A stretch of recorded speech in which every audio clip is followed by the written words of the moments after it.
Mr. Burke is Berserk. Chapter 11, The Duel. Mr. Burke explained the rules of the duel to everybody. The mayor and Mr. Klutz could each write down their cell phone numbers on a piece of paper and swap papers. Then they would stand back to back, and they will each walk 10 paces forward. Then they would turn around, grab their cell phones, and dial each other's number as fast as possible. Whichever cell phone rang first would be the loser. The other one would get to keep all the gold and silver. It's a deal, said Mayor Hubble.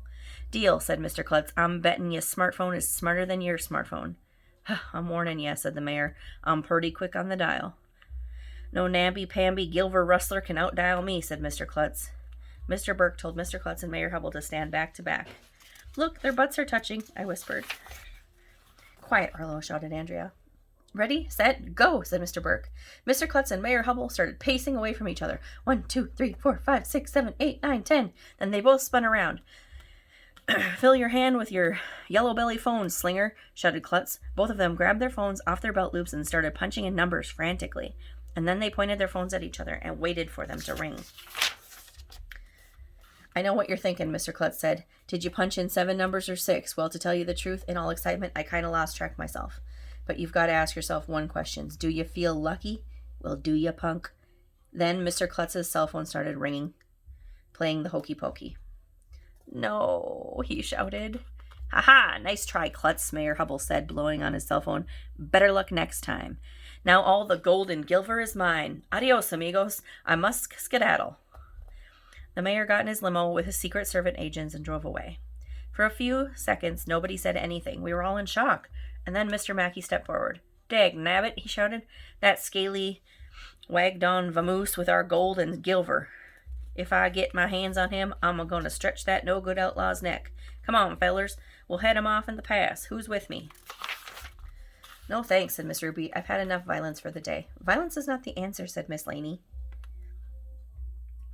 You can't solve problems with violence, said Mr. Granite. Why is everybody always talking about violins? What in tarnation? Shouted Mr. Mackey. Ain't you cowpokes going to help me chase down that varmint? Mr. Burke didn't look worried. He was leaning against the fence and picking his teeth with a toothpick. Hold your horses, partner, he said. Let the old coot go. Let him go, asked Mr. Mackey. Why? What about the Gilver? Gilver, said Mr. Burke. Ain't no such thing as Gilver. I made that stuff up. Gilver is just shiny pieces of glass that I scattered around the playground. What about the gold, asked Mr. Mackey. Painted rock, said Mr. Burke. They ain't worth a plug nickel. So you planned all this, Mr. Burke? asked Mr. Klutz. Why? Oh, I figured the mayor didn't care a lick about balancing no budget, he said. He just wanted to get rid of the stuff he don't like. Art, music, teachers, school, so I planted that gold and silver in the playground. I figured it was only a matter of time before that greedy bucko artist would try to snatch it.